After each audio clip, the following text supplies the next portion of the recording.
Hi, everyone. Welcome back. I'm MIcheal Sandler, your host on Inspire Nation, along with CJ Lou from the Fired Up with CJ show. Woo! Woohoo! If you've ever wanted more courage in your life, then do we have the show for you.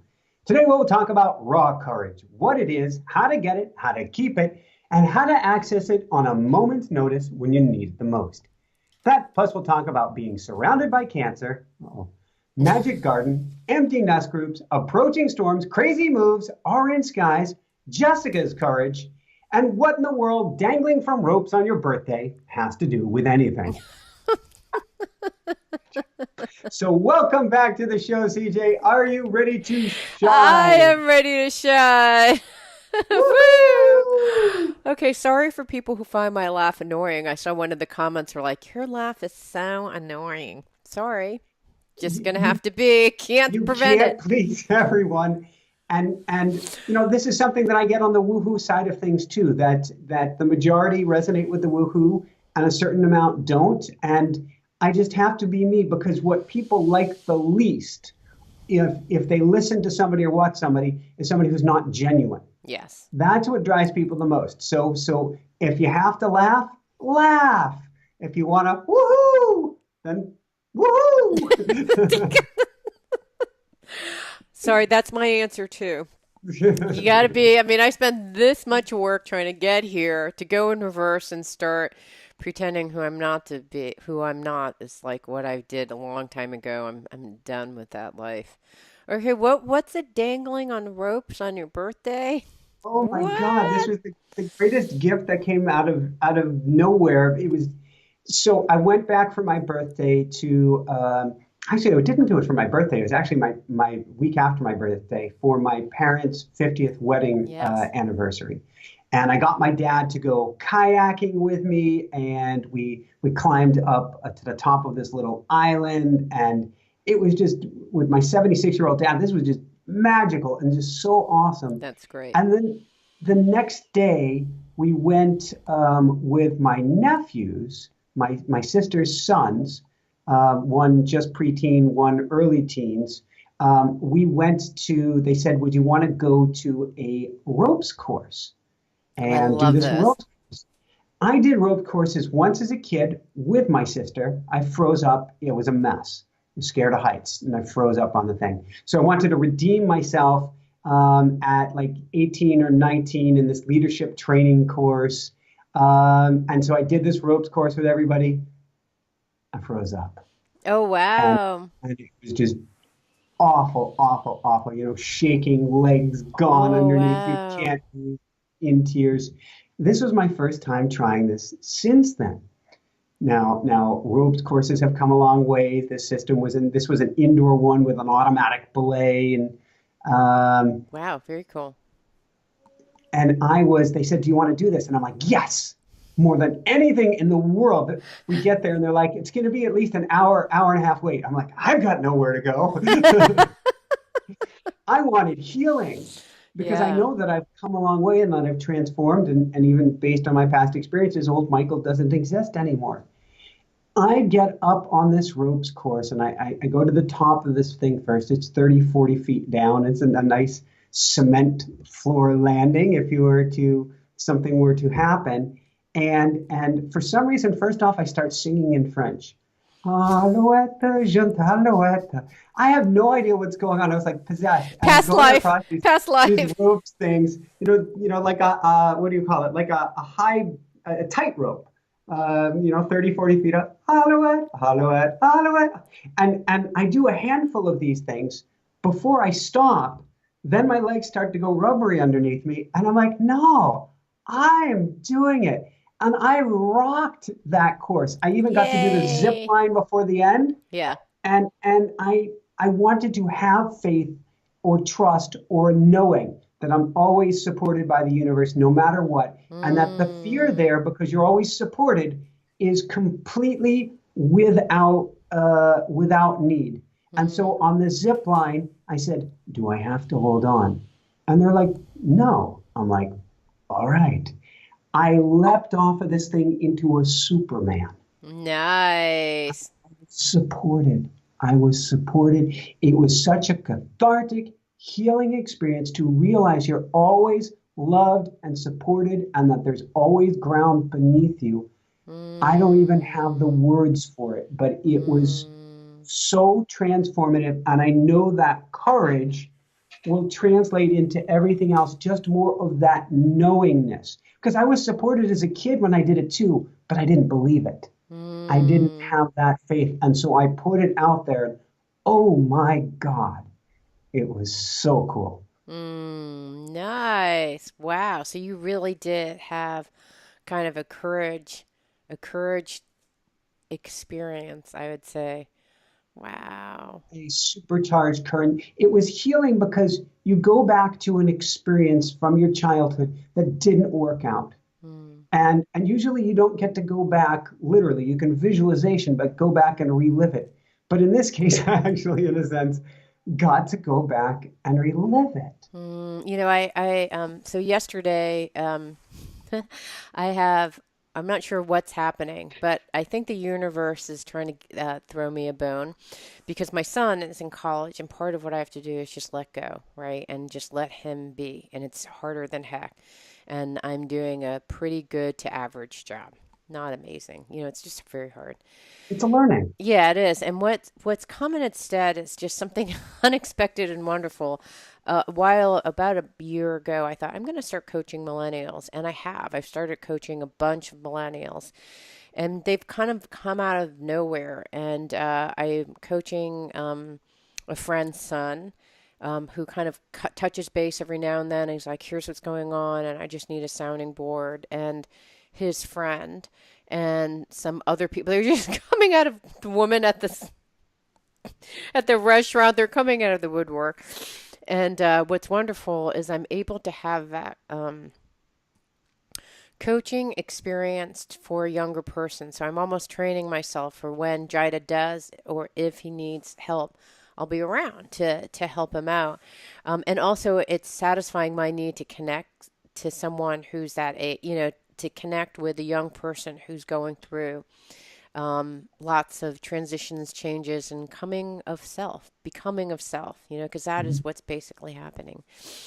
And yesterday I saw just a phenomenal thing. One of these folks that I've been working with, this younger adult, he um, uh, has been on a spiritual program. There's a program in Colombia in like spiritual psychology or something like that. And so he's been doing that and making all these huge discoveries. And he has a comedy channel and he does rap and he does singing and he does poetry and he's just on this expressive explosion.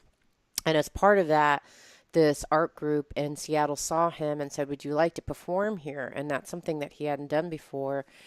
And so he was performing, and I barely know this guy, but I thought, well, I'm gonna go because this is so important to him. And so I dragged my 54-year-old self into this like grungy bar in this edgy neighborhood, Oh, cool. full of beer stained floors, and everything was sticky, and everyone was wearing black and had pierced items and tattoos and Oh, all. these were my homies.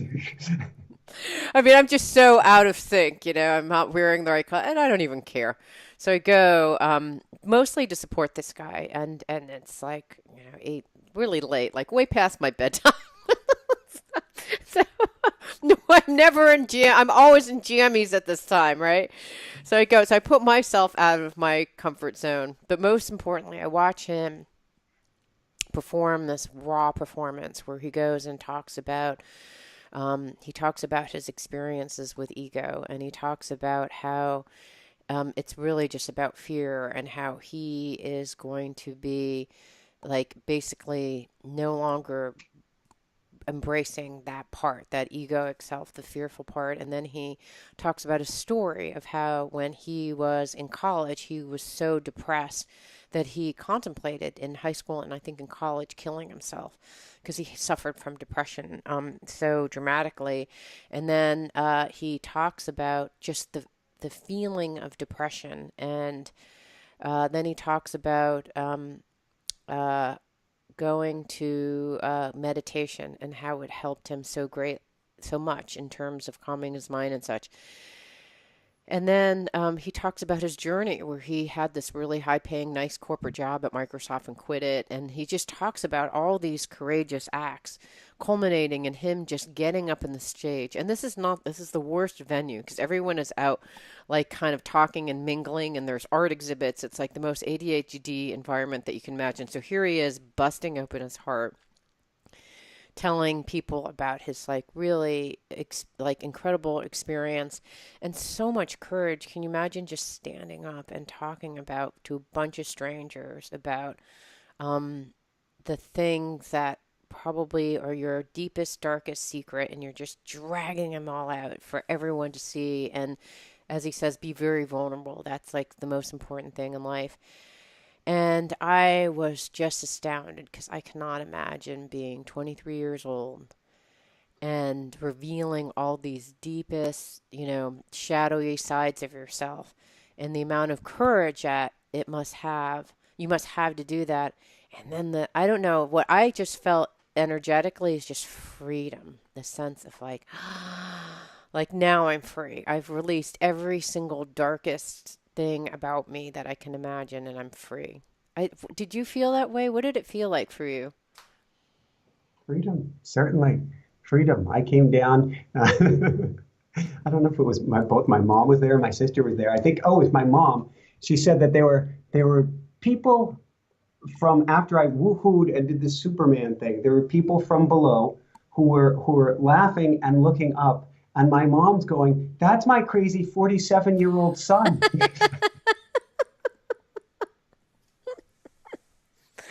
Oh, yeah. It's funny. I was just I can't remember who I was talking to because I've talked to so many people this last week. But we were talking about fear and how it's Paul Selig. And he was just saying, you need to just get rid of the fear. I mean, there's some healthy fear, but most of it is unhealthy. It's conditioned about who we should be and what we should be and what's right and what's wrong. And if you can just like clear yourself of all of that and just be in action to doing what your heart wants, but it takes a lot of courage to do so. But the benefits, I think, are ultimately your personal freedom.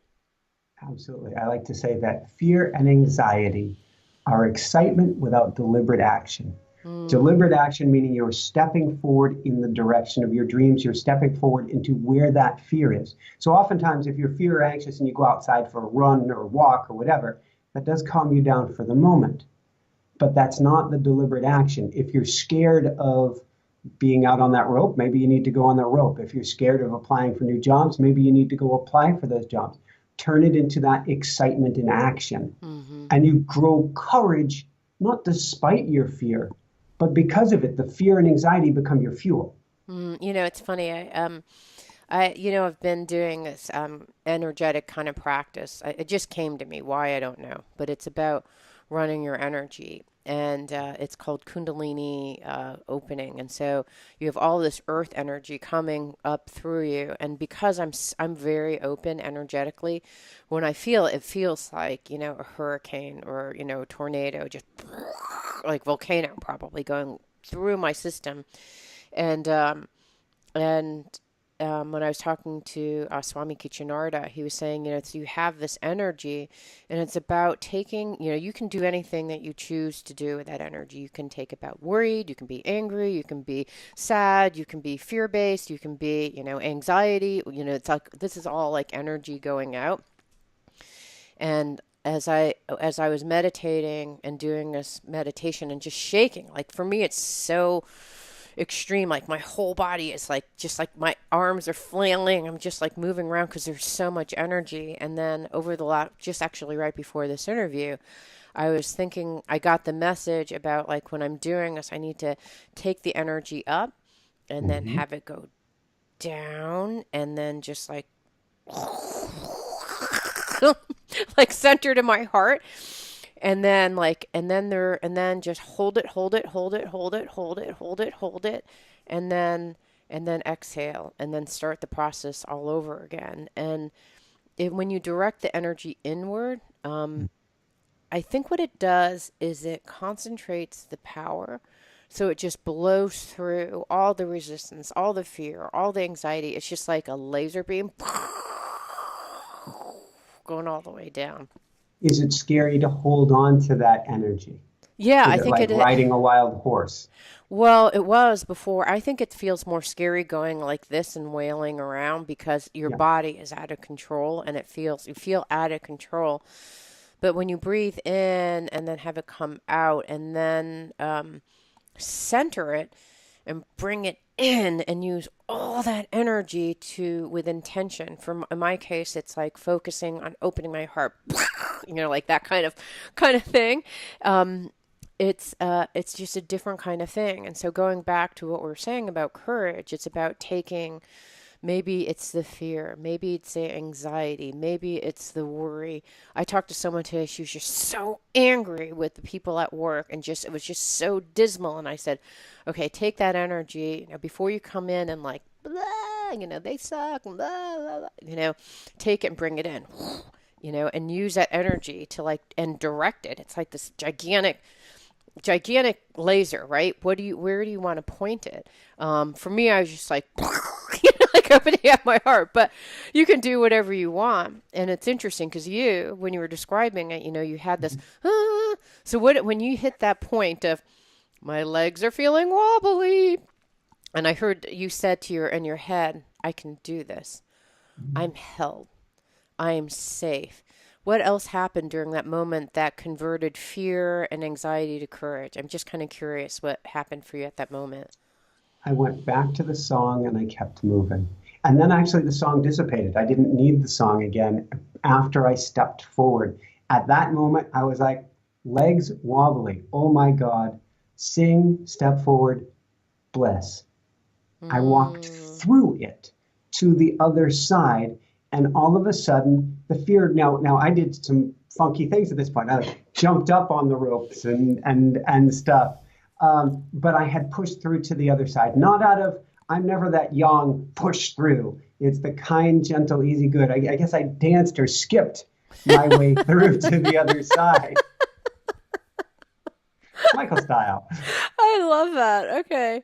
I'm more yang, of course. Of course, we both have the opposing energy to what is our actual gender. But it's funny because I'm reading this book. I have this group that I meet, a bunch of young guys from Amazon, and I don't even know how I'm meeting these people. I have no idea. I'm not going to think about it. But there are a whole bunch of these developers and tech folks in Seattle that are really into meditation. And they pointed me to this book by Daniel Ingram. I think there's Daniel Ingram and someone else. Anyways, they talk about the process of cultivating your mind through various spiritual practices and how really there's only three truths when it comes down to meditation. It's about no self, it's about no suffering, and it's about impermanence. And so all the insight meditation is to notice if we slow everything down, we start noticing that our breath, our awareness in our eyes, like it's all these just like little micro slices of time that are happening very fast. And if you can kind of focus our mind so that then we can kind of see in slow motion all these kind of changes. And so we realize that everything is impermanent and it changes moment for moment. And if we can just concentrate on singing or concentrate on our minds to snap back to this place of focus, we can recognize that this too will pass. Like this feeling of anxiety or fear or whatever is arising, you can just, center it back. And that knowing that this moment will pass, this fear, this anxiety will pass, and I can center it or move past it or dance past it or think past it or concentrate past it, you can realize that none of these feelings are permanent. It's not really me anyway who is feeling this. This is just some, like, there's some other self that's experiencing this moment as it is. And I don't have to suffer because I know that, if I tune into the story, focus in on the content, then I suffer, right? Oh my God, I can't get down. Oh my God, oh my God, I'm in front of these people telling my most scary story. Oh my God, if you go down that direction, it's like, then you're fixating, instead of focusing on this, you're focusing on one point and you're building it and building it and building it until it's really thick. And then your legs are quivering and you're crying. Right? There are a couple of quivering, crying thoughts that come up here. Yeah. First off, life is a game. Mm-hmm. When you realize, like you're saying, this too shall pass, everything passes. In the moment, it seems like do or die, this is the end of the world. And I guess if you fell and there wasn't a belay, this may be the end of the world. But even then, it's still not the end of the world. Right. We don't have to go there today, but you know that it's not the end of the world. I know that. I know that twice. Been there, done that. As we all have been there, done that in a very long time span, kind of the collective amnesia that we have. But it really is a game. We get too, like you're saying, fixated on that exact moment. This is the only moment. Now, there's a be here now aspect. But when you realize that this is just a game, how do I want to play the game? And okay, if the game didn't work out great today, I get the reset button. It's called I'm going to sleep tonight, and I get to play it again a different way tomorrow. I was gifted with the opportunity, a reset button almost 30 years later, to go do the ropes course all over again. And so I wanted to play the game differently this time. Yeah, absolutely. Yeah. What's happening with Jessica? She's playing it different. What's her? I'm just kind of curious about her story. She's been knocked down by mold again. It turns out the house we have that we've been like, is it moldy? Is it moldy? No. And so she's knocked down. She's doing the best she can. And we've been working to get out. So she's sleeping at the new house where we'll be moving to. We were supposed to move this week. We love you, Marianne. Marianne's place where we're supposed to move to. She can't move to Florida right now because her home is in the direct path of Irma coming up. Oh, no. And so everybody's in a holding pattern. We've moved almost everything to storage. That's why I said Jessica's in the other room working on the computer on a floor. She doesn't have the desk now. The bed is out of here. But we can't have her sleeping here at night because it is knocking her so good. She made it till So where is she sleeping then? She's sleeping over at Marianne's place. I'm sleeping okay. here with the kitty cats. Right. Until about 5 weeks ago, she was like, no, it's not mold. It's not mold. I'm doing great. 5 weeks ago, she went out for a beautiful run, came back. She's like, I'm so energized, grabs the pushing lawnmower and goes and push mows the lawn. Cutie came pie. back in. Oh, she's awesome. She came back in and she goes, I feel like my immune system might not quite be perfect. Boom, down. And she hasn't fully gotten healthy yet since. I mean, she went down hard that day. And so she's kind of brain foggy and exhausted all the time. And it's been really sad and frustrating. And then we learned just yesterday, and there's nothing you can do about it. I knew this place had to have flooded. And we just found out from the landscaper yesterday, it's been knee deep in water before. Oh, gosh. And they just painted over it. And so it's like, why? And yes, we're going to be asking that spiritual question of why did this happen over again? What is there to learn? But she has courage that she's even hanging in there right now, because this has got to be really hard on her. So, right. And just for folks who have, maybe this is their first time listening. So Jessica had how many years in Hawaii suffering from this, like where she was, and how many years of recovery from mold. So like facing this again is like probably facing one of her greatest health fears, right? Yeah. And she's doing an amazing, it was probably several years she was down on Maui. It's probably from when we moved into this place over 3 years that she started to get the effect, but then it became cumulative more and more until her body had said no more. And then it was a good year and a half to recover. God, she got so strong, recovered so well. And for the last 6 months before we moved here, she was on top of the world. Then we came here and she started getting really tired. She started needing to take more naps. Her fitness started to go away. And it was this cumulative thing. I'm hopeful that this time around we can bounce her back real quickly once she's in good air. Mm-hmm. But it's a process, and you're right. So she has gone to her automatic writing, to her meditation when she's clear-minded, and this Mm-hmm. is really courage to step into herself and say, okay, what can I do in this? What can I do when I'm out of this? And how can I shift my health through this experience? And so her courage has been just absolutely over the top amazing. And then yesterday, she blew my mind. We've had to move and put everything into storage. I'm a good, strong lifter, carrier of stuff. The organization of this goes here, that goes there, this we take, that we don't take, blows my mind. So I'm looking around the house yesterday going, I don't know how we're going to do it. Now, I'm not saying that as a, we're not going to make it. My Right. courage was when you don't know how you're going to be able to do it, just keep putting that one foot in front of you, in front of the other, the solution will appear. But she was doing everything she could with her limited resources to help get us out. And she was at least 50-50 on the project because I'm trying to keep the show going Mm-hmm. at the same time we're doing it.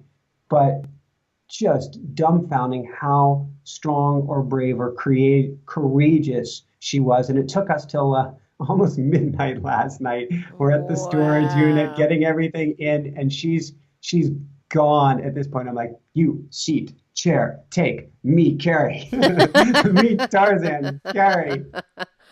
Wow. It's uh last Saturday I was walking around with a dear friend who I walk around the lake each week with her, and she sent me an email saying like, "Oh, I wasn't sure I was going to meet, but I think I'm going to meet." Something about my sister, kind of contact with my sister, and it was one of those things where Siri auto corrected her what she was saying from. I don't remember exactly what she would say, actually what you said, but she said my sister died, but I got my sister something like something completely different than died. So it's like, hey, how are you doing? Because I knew something was going on with her sister. And then she had said that her sister died, and I thought, oh my God, like Suri has failed us because I was acting appropriately for something I knew might have been going on with her sister, but I didn't know exactly what was going on, and I knew that she was having had stage 4 cancer, so that wasn't things weren't going well for her, and so Suri, it's just a weird story about technology. So that was one, and then on that day before meeting with her, a dear friend of mine's daughter had found out that she got breast cancer.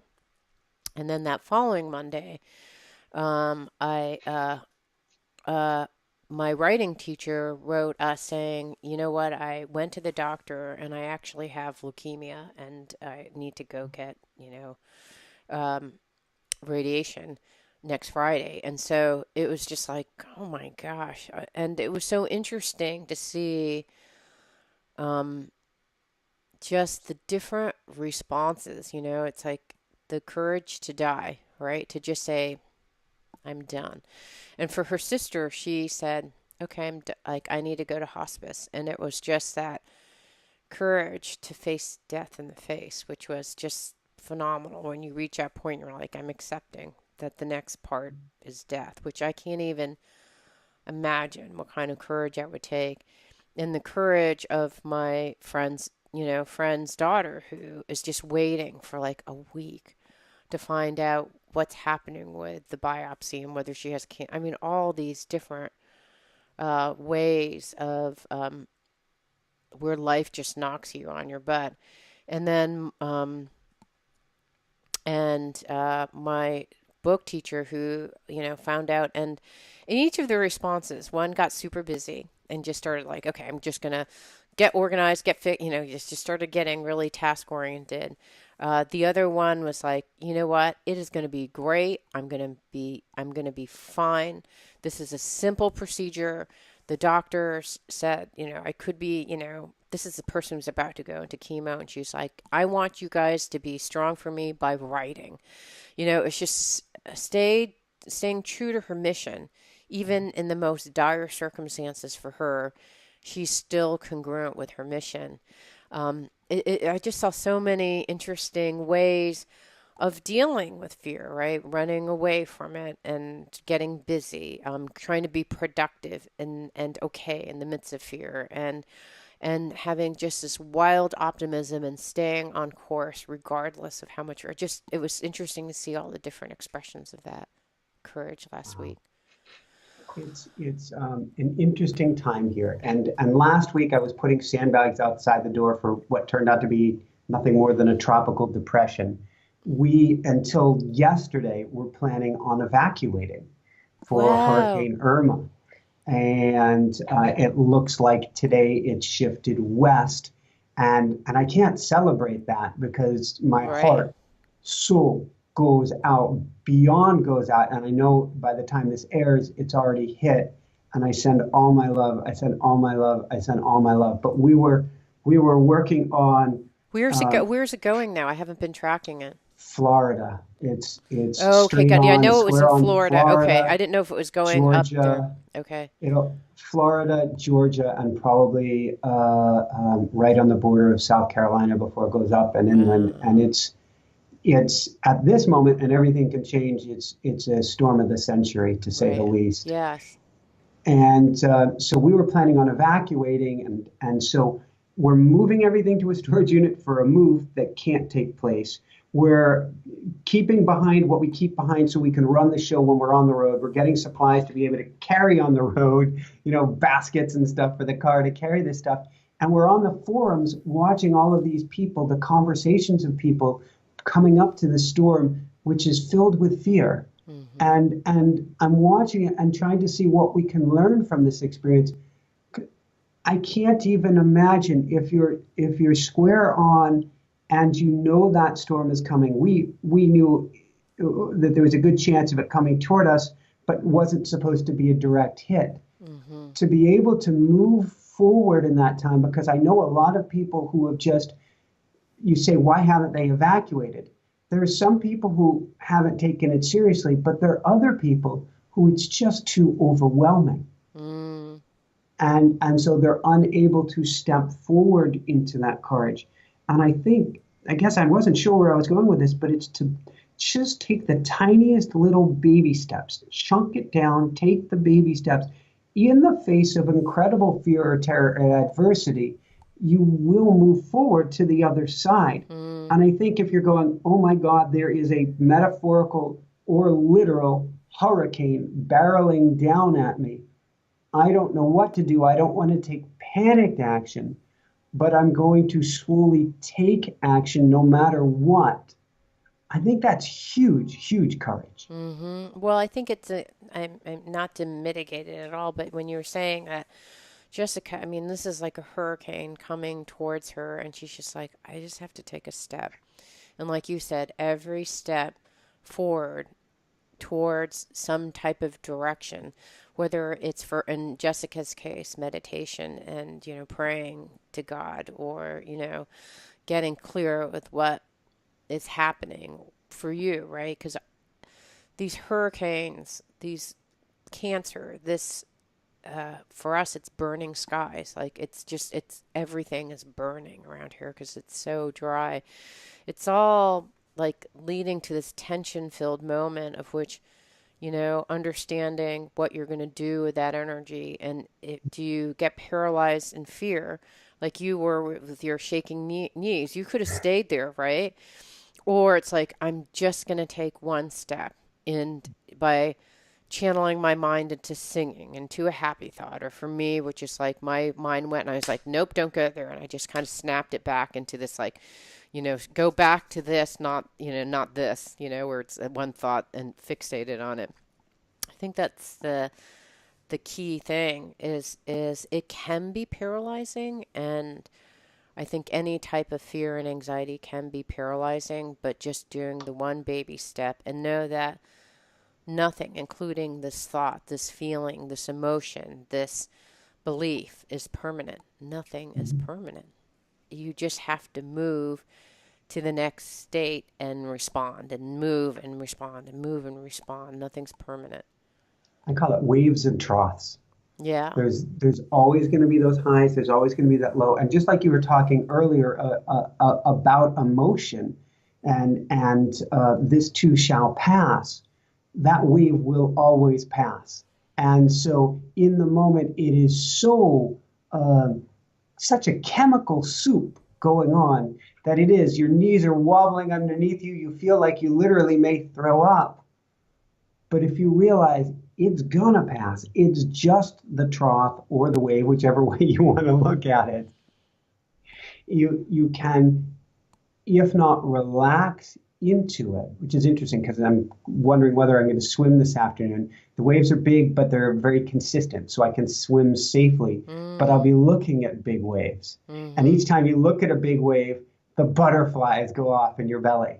And then I have to just, if a big wave comes, I guess it's a perfect analogy. If I'm swinging with the bigger waves today, and the wave comes, the butterflies start going, I dip down under the wave, and it's nice and calm, and the wave passes. Then I come up, I watch for the wave, the next one comes, the butterflies come up, I go down into the water. I'm fine. The wave, I relax through each wave. There's no fighting the wave. There's no denying this is a big wave, and if I stay on the surface, I'm going to be, kind of spun around quite a bit. I just relax into it instead and let the wave pass. It's funny because this past Tuesday, I think it was, I was just, the fires were like literally everything is burning up. The sky is that kind of orange. The sun has that same orange hue that's in your background, and it's snowing ashes. And Oh, it's that is just, not a good feeling because we lived in Taos, about 30 miles north of, there was the largest fire in New Mexico at that point. And it was right by Los Alamos and where they stored nuclear stuff. And so we were all kind of nervous about that too, right. as was everybody. But when the ash came down in the yard, the butterflies, it is such a primal urge to run that's really hard to overcome that wiring and chemistry you've got there. Yeah, it is. I mean, I saw it and it was like, when you watch a Harry Potter movie and you're like, oh my God, this is kind of magical and beautiful and horrific at the same time. It had that kind of a feeling. I was walking around going like, oh my God, it's beautiful. Like this eerie orange in the middle of the day, these white snowflake-like things coming down. And then like a pit in my stomach realizing that this beautiful, magical, wonderful experience was because things were being destroyed and people's property, trees, everything was just getting destroyed. It was just so, and you can't breathe. Like you can't breathe pure. Like if you have asthma, it's hard to breathe during all of this stuff. So it was the floods, and I was just because I think probably we are similar. I am very sensitive, so I can feel the energy, and if it gets bad enough, where people are worried about being deported. People have lost their homes, and everything that they know is being wiped away. And trees are like hundreds and hundreds of acres are being burned down because actually some teenagers were playing with firecrackers. That's what Oh, basically started the fire in Washington. And I just was feeling that all. I woke up at 3 in the morning and I just could not go to sleep because it's almost like I could feel all of that. And then I went to yoga and I was like trying to like fill myself with gratitude and light. And I wasn't having any of it. You know what I mean? I just couldn't, oh I, no. I couldn't do it. So then I went to yoga class and I was like, I just can't do this. I cannot like fill myself up with light. And I just thought, you just have to relax into feeling utterly awful. Just, you feel utterly awful. There's nothing you can do. Don't try to put a smiley face on it. It's just, you're feeling utterly awful. And that's just is what it is. So do the yoga class. And, I set my intention to feel peace and equanimity. And I just kept on doing the yoga class. And at the end of the yoga class, she did usually they have a 3 to 5 minute shavasana. She did a 7-minute shavasana. And so that's a point where that's like the whole juice of the whole yoga session. It's like when your body is completely, your body, mind, and spirit are all in alignment and you're just completely at ease. So I'm lying there and at one point I'm like, how long have I been here? Like I could have been there 3 seconds or 5 hours. I have no idea. Well, There's that's just this good. transcendent moment. And so I go back. I'm like, I don't know. And I just go back. I'm like, I'll hear the bell or whatever. And it was just this. It was a period of equanimity during that. And so even like even within that, that hour and 15-minute difference, I moved from a place of utter disarray to a moment of just the deepest, most still serenity that I could imagine experiencing. And it really was a life lesson of like, wow, I don't know how many times I have to experience it, but, it will pass. Whatever you're feeling will pass. It's the thing that you said, you need to feel like you have the support of the universe, the love of the universe, and the ground below you. Like Mhm. that's all you need really, and to have faith and courage. Um, and it passed, right? The formula Woo! works. So far, so good. Yes. Oh I want to gosh. learn the secret to my parents. I was really watching them as I was visiting Yeah. them this weekend because they are survivors. They're amazing, and they have I don't understand how they do it. They have a joyous, cheerful, childlike attitude, even though at every moment they're going, "Oh God, it's not going to work out. Oh God, we're doomed." I don't know how those two things fit together in the same package, but it's working for them. That's fascinating. So their mindset are they kind of like, I guess we're doomed, or are they like really getting into the emotional felt expression of being doomed and scared and in anxiety? Their natural baseline state is, oh, this is terrible. Um, You get out on the highway, a car brake light goes on in front of us. Oh, there's no way we're going to make it there in time. Oh my God, oh, now what? yes. And yet they're joyous and cheerful, and I'm convinced they have anything but a good diet, but they're still around and they're still super healthy and they're still kicking, which is this attitude. And I don't know how the two work together Just quite of the curious. default negativity bias and the woohooedness. This Yeah. woohoo comes from them in a sense. They're giddy and laughing like little kids. I don't know how that fits together, but it's working for them, and there's something Yeah. to be learned there. I wonder if it is that they're just leaning into whatever is happening at the moment, and so they're just letting those states pass. But you're saying it feels more like of a permanent state, right?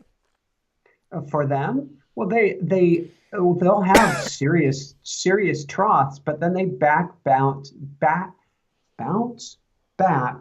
to a kid-like state. Mm-hmm. And maybe that's it. Maybe that's part of this courage of not taking things too seriously is to go and approach things with more of a fun, childlike eyes. Because the child, even if you tell the child, so the child in the moment may go, "We're doomed," and then a couple of say like seconds later, we'll be like, "Want to play?" So maybe it's being present to what is. I don't know. What did you ask them? Or you just observe them like, what the heck's going on here? I observed and was trying to learn from them because it's clear they have some greatness going on even with this. If you looked at it on the surface, incredible negativity bias of they always look at what's the worst case scenario, and that's obviously the one that's coming for them. But then they're having fun and laughing and truly joyous and how that fits together, I don't know. I have some more learning, some more studying to do of them. I guess it's kind of like high vibration meets low vibration, and they just kind of like net each other out each. They're canceling each other out. I love it. I don't really know. That it's funny because sadly, in my family, Asians have this whole, worry is really worry, guilt. This I know is similar to Jewish background, but worry, guilt, shaming. It's like these are kind of like the three operative. That's like the three noble truths of being an Asian. You must. There is suffering. There is suffering, and you're meant to suffer because that's how you be the very best version of yourself. Things will always go wrong and be permanently in that state. Like it's just a state. it's almost like a cultural state of mind. And sadly, my dad adopted that state and, died of a heart attack, at 64. So, I, I'm not sure, power to your parents that they were able to, but my dad never had those woo hoo ha ha. Like there was never, he was just serious, dedicated, you know, he didn't have any moments of, occasional, like when I'd go home, he'd be happy to see me, or, maybe he'd be reading a book and enjoying it, but it was never that kind of childlike laughter. It was almost more, almost kind of like a serious learning, growing, learning, growing, learning, growing. There's nothing, that was his joy, learning and growing, but there wasn't any kind of like presence, happiness. And so he died early. My Mhm. aunt, who was always observing, I'm sure she had OCD about cleanliness, she also died early. My uncle, who was actually happy go lucky, also died early. I mean, these are all people who died probably under the age of 70, like Mhm. pretty young in these days. So I don't really know, but I think the only difference if I compare their lives to the lives that you're talking about with your parents, what the big difference is the childlike innocence Yeah. and like even momentary blips up where you're just like joyously giddy and present to whatever it is and enjoying it. Like, there's my 47-year-old son, the one who's wooing, you know? Swinging from the rafters, literally. Yeah. What can you do? Like, so I think maybe, I mean, maybe even if it's having little pops like that or enough, because maybe that's the trick. I mean, I know that my family hasn't, not all of my family has it figured out. However, my grandfather, that was 101 years old, he would just like things would happen, and it's like things would just roll off his back. Anything, I'd get he. I was mad at him. I was pissed off at him because I told him, I told this old man that I was pregnant. He was one of the first people. And I said, don't tell anyone because it's like your thing to share when you're pregnant. And then he told everyone. And I was like, I'm kind of mad. And he's like,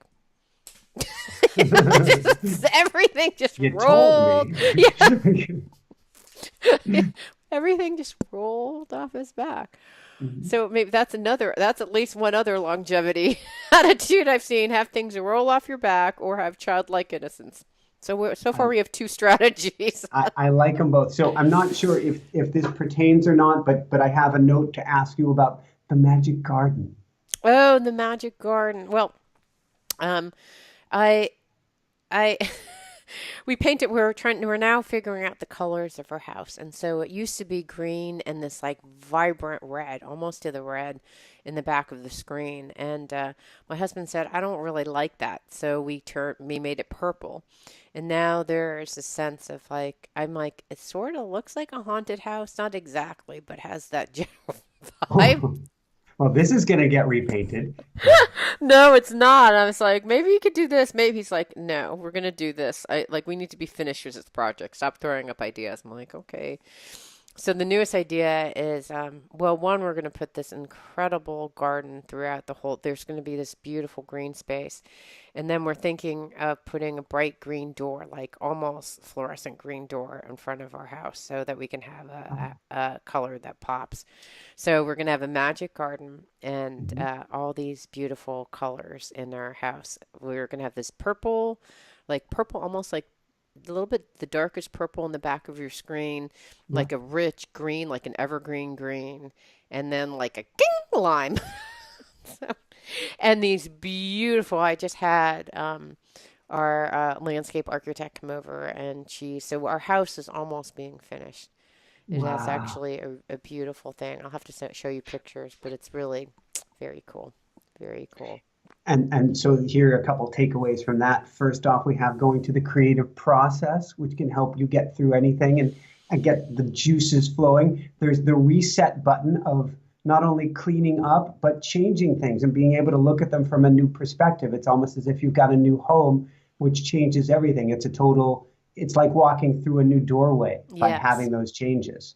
Yes, that's really good point. So when you're going through the transformative stages of which I am, it's like so this empty nesting group, it's like I think I'm going to create like a little group and talk about like I walked with a girlfriend of mine about the transitions that we're going through and it was just so healing and I thought, there needs to be groups of people who talk about this phenomenon because I think it could be really helpful and healing. So there's a lot of like idea generation, but it's kind of like a little bit like this kind of thing, like energy coming up and responding and trying to figure out going back inside and then figuring out, how do I center this? And at the same time as these opportunities are coming up. So that's kind of what's happening for me. It's exciting. And I'm in a really low energy place. So I'm kind of like, oh, yeah, that looks kind of exciting. Maybe tomorrow. Maybe tomorrow or the next day. But I think it's this thing that we were talking about. It's just take one small step. Call a friend of mine, go for a walk, send an email out, and then just go from there and see, what sticks and what doesn't. So we've had the most complete how the things that we came up with ended up all relating to courage and then cycle back. I have to give us a woohoo. That was good.